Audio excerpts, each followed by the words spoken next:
Good evening. Welcome to KQED Newsroom. I'm Thuy Vu. On tonight's show, the presidential race, tech companies and tax havens, and Jerry Brown's difficult decision. But first, El Nino. Temperatures in the Pacific Ocean are already well above average. This video compares this year's sea surface temperatures to those in 1997, which saw a historic El Nino. Government scientists predict that the current El Nino will peak in January and February. They're forecasting above average precipitation in parts of California. While California needs the rain, a strong El Nino could exacerbate a problem that's grown worse since the drought began. Here's Reveal's Nathan Halverson. Look fired up.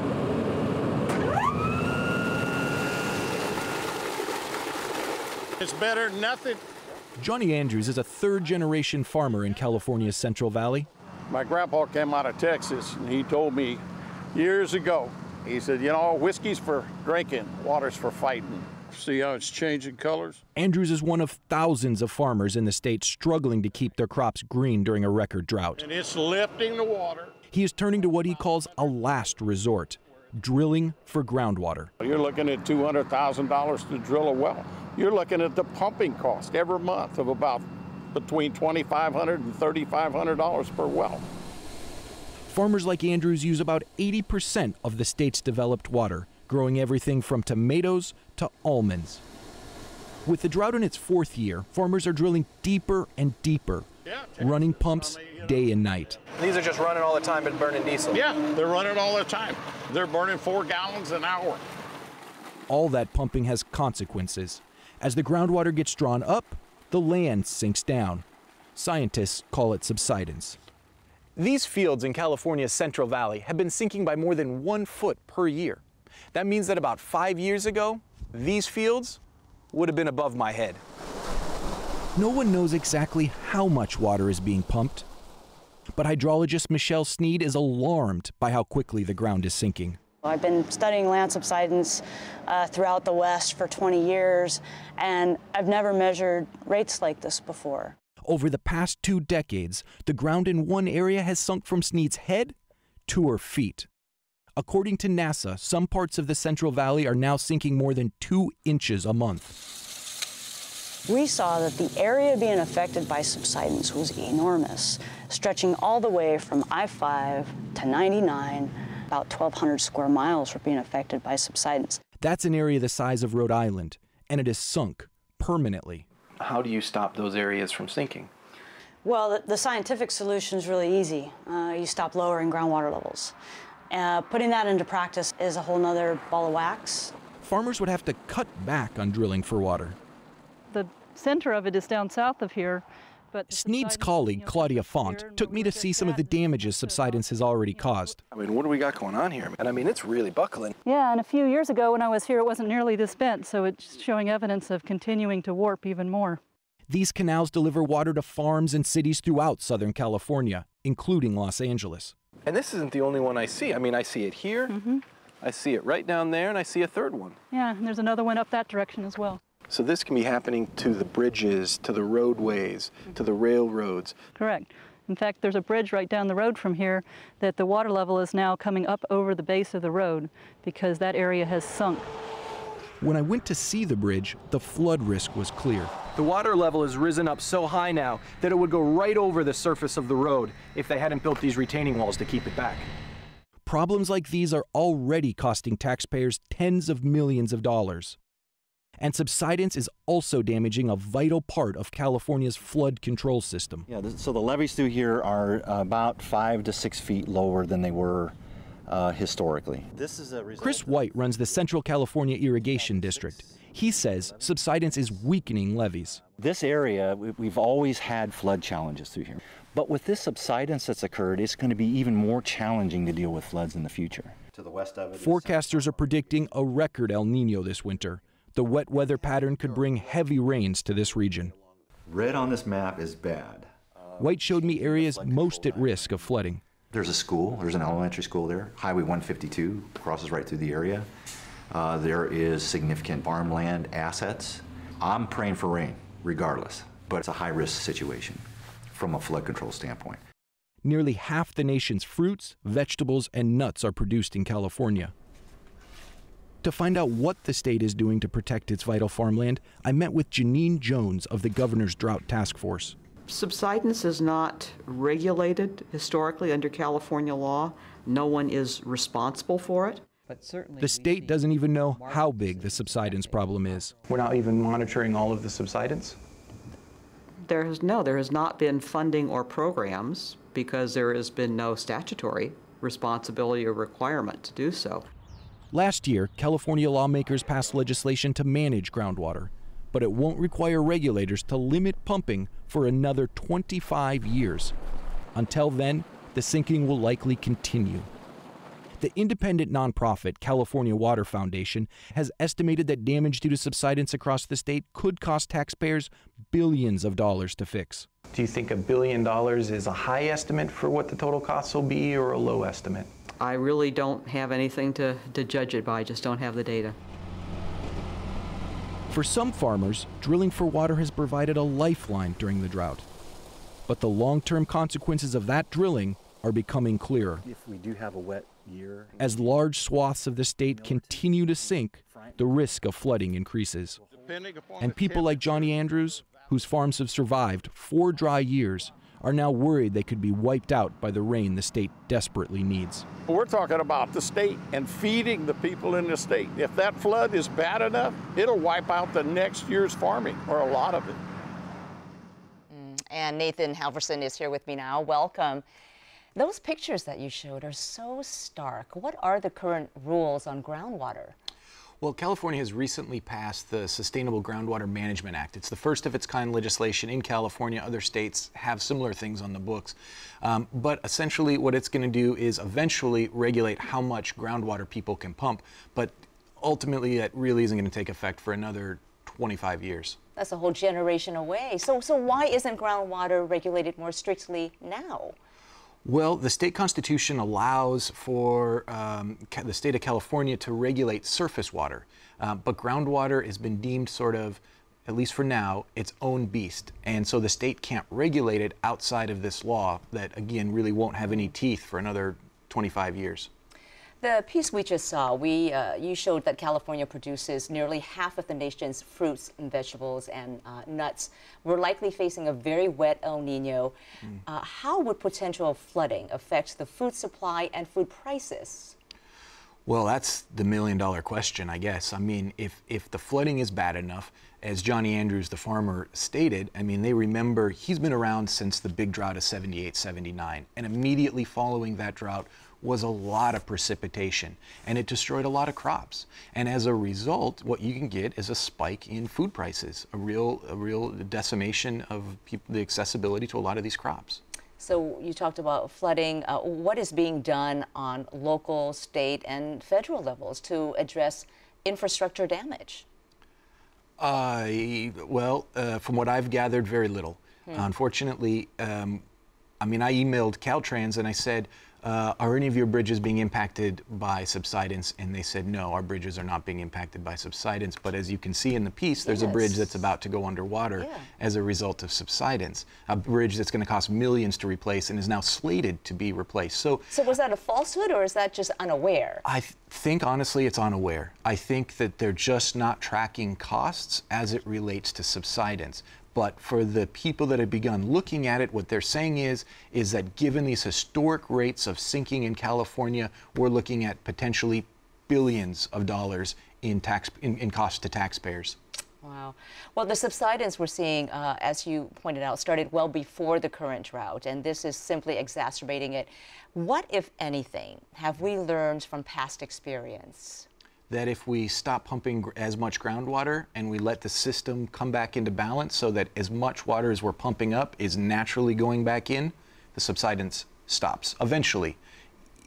Even if we stopped it right now and we let that equal out, we could continue to have subsidence because sometimes there's a lag effect. So even if we brought it back into balance, things could continue to sink, is what I've been told by the geologists at the federal government. But in the midterm or long term, it'll equal out, the sinking will stop. We hope. Keep our fingers crossed on that. All right. Nathan Halverson with Reveal, thank you for being here. Thanks for having me. Next year, Californians will vote for president and choose a U.S. senator to replace Barbara Boxer. Polls released this week revealed which candidates are making an impression on voters. Joining me now is Mark DiCamillo, director of the Field Poll, which conducted those surveys. And Mark, let's talk first about the race to replace Barbara Boxer. The Attorney General, Kamala Harris, has a sizable lead over her Democratic rival, Congresswoman Loretta Sanchez, and all the Republicans in the field by quite a large margin. What do these numbers tell you? Well, it says that voters are voting their party preferences in the early going. It's name recognition and party preference. And these are the two better-known candidates. They happen to both to be Democrats. The Republicans are only known to about a third of the voters, and they're dividing up the vote of the Republicans, so they're at a disadvantage. And a fairly large percentage of people saying they're undecided, like 34%. That's right. Is that typical for this point? I think if you looked at this race, you wouldn't be surprised. There hasn't been a lot of visibility of the U.S. Senate race. It's actually down, Scott, from 58% back in May, so at least some more voters are paying attention. So Loretta Sanchez, Orange County Democratic Congresswoman, in second place. Where does her support come from? It comes mainly from Latinos. She's 2-1 over Harris among Latinos, and also in Southern California, her home base. Where she's better known. The South Coast, she's actually almost in the lead there as well. But it's clear Harris is the leader in the broad statewide measure. It would be very surprising if she doesn't finish out on top in this race. Yeah, although she has won statewide twice, would you think that her numbers might be a little higher, given that? I suppose, but again, voters haven't been paying attention much. I think it probably gives her opportunities to expand her support. Yeah. But it's an open primary, which is unique. Well, exactly, and I want to ask you about that. Of course, everybody can vote for anybody. Democrats can vote, independents, Republicans can vote for whoever they want. And so you have the tantalizing prospect that in November of 2016, the top two finishers could both be Democrats facing off against each other. If that were the case, how do these two top candidates, who would do best, who's doing best with Republicans and independents? Well, we're in uncharted territory. We've never done a head-to-head of the entire electorate among two Democrats. This would be the first time in California history for a statewide election. It's hard to predict because 57% of the voters would not be Democrats. So there would have to be a strategy for each of the candidates to try to broaden their support among Republicans, among independents. That's a tricky call because you don't want to lose your base. Yeah. So who would be good at it? I mean, Loretta Sanchez used to be a Republican. She could hint at that, but again, she doesn't want to lose support among Democrats. It's a hard call. Well, let's go to the Republican presidential race, and among likely voters, the outsiders are in. Businessman Donald Trump is first in your poll with 17%. Physician Ben Carlson second with 15%. Former Hewlett-Packard CEO Carla Fiorina at 13%, and then they're followed by Marco Rubio at 10%. Jeb Bush, Ted Cruz are in single digits. What does your data tell you about where these outsiders are getting their support from? I think most of it is frustration from voters on the Republican side, and most of that is coming from Tea Party activists and strong conservatives. In fact, the poll will show that those three are doing better among those two constituencies. And the reason for it is they're frustrated. They've had a control of the two houses of Congress now. They're not seeing any of their own policies coming through the Congress, and that's where they want to take out their frustration on the presidential race. When you look at this field of Republicans, who has the most room to grow, do you think? It's hard to say. I think the establishment candidates are probably where you want to watch. Marco Rubio, I think, has done well in the debates. I think many people are now giving him a little more attention. Jeb Bush has not performed well as a candidate. He was leading in the polls early in this year. And just collapsed. He has not done well, but I still don't think he's done. He's got a lot of endorsement support. He's got a lot of money. He can change his image a bit, polish up the campaign. I wouldn't count him out. All right, and on the Democratic side, Hillary Clinton remains in first place with 47%, but she's followed by Vermont Senator Bernie Sanders, who is at 35%, up from 9% in your last survey in May. It is a fourfold increase. And then when you add Joe Biden, Vice President Joe Biden, who is considering getting in, Hillary Clinton's lead slips even further. So where is Biden's support coming from? Is it coming directly out of her support, or is he getting a little across the board? Well, Biden doesn't really influence. He is only getting 15% when you put his name in, which is a little bit surprising. In some national polls, he's doing better than that. He's not particularly popular in California, but it comes more out of Hillary's hide than Bernie Sanders. I think he actually makes the race closer and gives Sanders a better shot, because if it's a three-way race, if he should choose to jump in, the threshold of victory would probably be in the mid to high 30s. And Bernie Sanders could potentially get to that level. If you had a two-way race, Hillary's probably still the favorite unless she's indicted or something else happens. Biden, although he only gets 15% in your poll, 63% want him to get in. They think that would be a good thing. What does that tell you? I think Democrats would like the attention shifted to the Democratic candidates. They'd like more debates. The Republicans have been dominating the media in terms of the debates and the discussion. They want Democrats to start voicing, and I think Biden would contribute to that. Just for fun, Mark, I went back 8 years and looked at your 2007 poll. Who was ahead, do you remember, in the Republican primary at this point? Probably not the winner. Rudy Giuliani. Rudy Giuliani. So he dropped out. So, you know, are there any signs that you see of shifting numbers that could signal, well, maybe this person's going to get out? Or is it too soon, really? It's really too soon, and so much depends, especially in California, on what precedes us. You know, the early primaries, you have to assess who's going to win in Iowa, who's going to win in New Hampshire, who's going to win in the southern primaries. That's not my expertise, Scott. You can give as good an opinion as I can. And of course, it could be all wrapped up by the time it comes out here. Well, I think it'll be easier polling because I think we'll be down to three or four candidates. Yeah. Meanwhile, Obama is in town this weekend with Kanye West, who says he's running in 2020. We won't poll on that quite yet. Not yet. All right. Mark DiCamillo from the Field Poll. Thanks for coming in. Thanks. For years, many U.S. corporations have paid less tax by holding their profits in other countries. America's top companies are holding more than $2.1 trillion in profits offshore. That's according to a new report by two left-leaning nonprofit organizations, Citizens for Tax Justice and the public interest research group Education Fund. Their list of the companies with the most money held abroad includes a number of Bay Area firms: Apple, Cisco, Google, Hewlett-Packard, Oracle, Chevron, and Intel. We contacted all of these companies and received on-the-record comments from one of them, Chevron. A company spokeswoman told us, Chevron pays our fair share in taxes. The effective income tax rates paid by Chevron are as high or higher than for many other U.S. companies. In testimony before Congress in 2013, Apple CEO Tim Cook said the company wants reform that dramatically simplifies the U.S. corporate tax system, would lower corporate income tax rates, and implement a reasonable tax on foreign earnings that allows free movement of capital back to the U.S. And joining me now to discuss how the practice works is Stanford Law Professor Joseph Bankman. Thanks so much for being here. Well, thank you for having me. So we saw those big numbers. How accurate are they? They're accurate in the main. Everybody admits that there is $1 trillion plus of more or less untaxed profits that our multinationals are holding offshore. So explain to us how this process of holding money offshore works. Are companies just using offshore mailboxes, or do they actually have companies in those locations? Well, it's a great question. Here's how the system was supposed to work. A company like Apple would make money in Germany, and they'd pay tax in Germany. And once their income is taxed in Germany, it could come back to this country tax-free. But if it isn't taxed anywhere, then we tax it when they bring it back. What's happened is our multinationals have become incredibly skilled at finding ways not to pay tax in the EU countries and other countries. One approach they're using is to put IP in tax havens. So that's just a low-tax country like Ireland or the Cayman Islands, and have some of the income that would be recognized in Germany shifted to that tax haven. But there's lots of other approaches our countries have been using, our companies have been using as well. So in effect, in those kinds of situations, they're not paying any taxes at all, really, not in the countries that they're supposedly doing business in, and certainly not here in the U.S. That's right. So how much tax revenue is lost every year in the U.S.?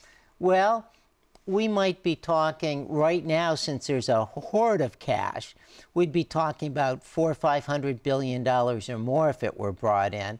But we might be talking about $100 billion a year, every year, if we could tax it, and if we thought we wanted to tax it at our current high marginal rate of 35%. So that's a lot of money that is not going into coffers here. What is the consequence then for the average U.S. taxpayer? well, everybody pays a little more because somehow we have to get that income. So all of our taxes are a little higher. Do you think the law needs to be changed? Well, I think everybody thinks the law needs to be changed. What people debate is which direction to change it. So some people say that the right amount of tax our multinationals ought to pay on offshore income is 0. That's, by the way, what Germany levies on its multinationals, like Siemens. If they can earn money in China and somehow not pay tax to China, they get to keep the money. So some people think our multinationals should do the same. That's roughly the Bush position on this, that would have a 0 tax on offshore income of multinationals. And then you have other presidential candidates who are supporting a repatriation holiday, bring the money back, give them a tax break, maybe 5% instead of the top 35%. What do you think of that idea? Well, the problem with that is experience shows that if you give the companies a break, giving the money back, you're just really writing out a check to those companies, and that's just benefiting the shareholders in the companies. It's probably not increasing investment in America. So the notion of a repatriation holiday or a tax amnesty doesn't seem like the right idea. But the real question is, what's the right rate on those companies going forward? And once we address that, then we can decide what to do about this cache of cash that's sitting offshore. And you do bring up a good point. We tried a repatriation holiday back in 2014, and a lot of the companies, in fact, did just that. There were layoffs, as a matter of fact, and they spent money buying back their own shares. I want to ask you then about what is the best figure here likely to win support in Congress. I mean, you have someone like Bernie Sanders who wants the companies to be taxed at the top 35% rate on their offshore profits. You have President Obama who wants a minimum 19% tax. Where's the solution? Well, I think the political solution is going to be somewhere in the middle, and you can look at Obama's, and the administration's position is somewhere in the middle between, say, Bush's and Sanders. Lowering the top rate, on the other hand, levying some tax on offshore income, whether or not the cash is brought onshore. Because the one thing everybody agrees is that it makes no sense to have $2 trillion offshore untaxed. It is enormously complicated, and it has been going on for years. We'll see if anything gets done in light of this report. Thank you so much for joining us. Thank you for having me. This week, Governor Jerry Brown signed legislation allowing California doctors to prescribe life-ending drugs to terminally ill patients. California is the 5th state to legalize medically assisted suicide. In a very personal signing message, the governor said he consulted with friends, family, and clergy before making his decision. He wrote, "I do not know what I would do if I were dying in prolonged and excruciating pain. I am certain, however, that it would be a comfort to be able to consider the options afforded by this bill. And I wouldn't deny that right to others." Joining me now to discuss what happens next is KQED health reporter April Dembosky. And April, this law takes effect sometime next year. What needs to happen between now and then? There needs to be a big educational push to teach doctors what the law does, how to prescribe the medication, the protocols for how to talk to patients about it. Remember, new medications and treatments come out all the time, and so healthcare systems are going to be folding this into their operations. Advocacy groups are probably going to lead the charge on that. They're going to partner with doctors' groups.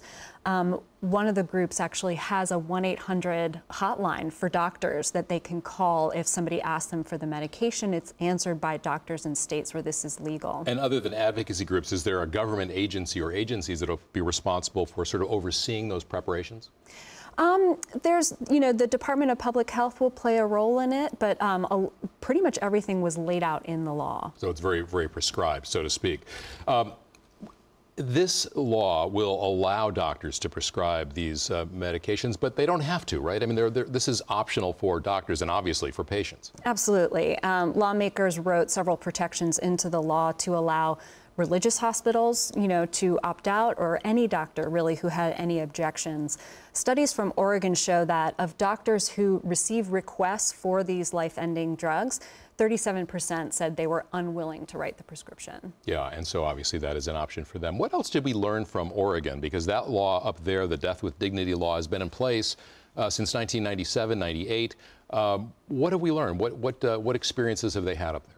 Well, I think one of the most interesting things to note is how few people actually take advantage of this law. So in the first couple of years, only about 25 people took the drugs. Last year, 34,000 people died in Oregon. Only 150 people received the prescription and only 100 people took it.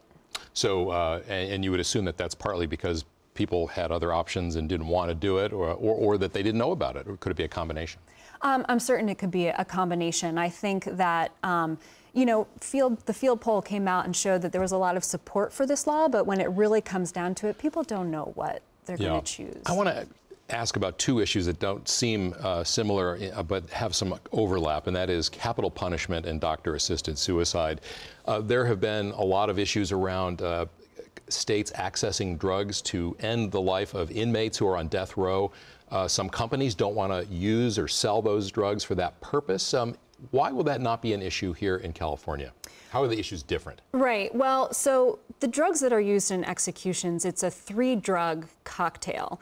And there's only one drug that's used for aid in dying. And in Oregon, it's been either pentobarbital or secobarbital, which is an old-fashioned sleeping pill. The other really big difference is that in executions, the drugs are injected, and of course there are a lot of moral issues and questions around whether doctors should be actively euthanizing patients. This is a purely optional law. Patients have to take the drugs themselves. They have to physically be able to swallow the drugs, and so it's a different compound when you're talking about an injectable drug and a powdered drug that you're going to mix in water. Yeah, and as you said at the very beginning, new drugs come on the market all the time, and so I'm sure that this law will be implemented with that flexibility in mind as well. And also, as you said, the public seems ready for this. That field poll with very widespread bipartisan support, 65%. So we'll keep an eye on it as it goes ahead. KQED Health Reporter April Dembosky, thanks so much. Thanks. For Thuy Vu, I'm Scott Shafer. Thanks for joining us. And for all of KQED's news coverage, please go to kqednews.org.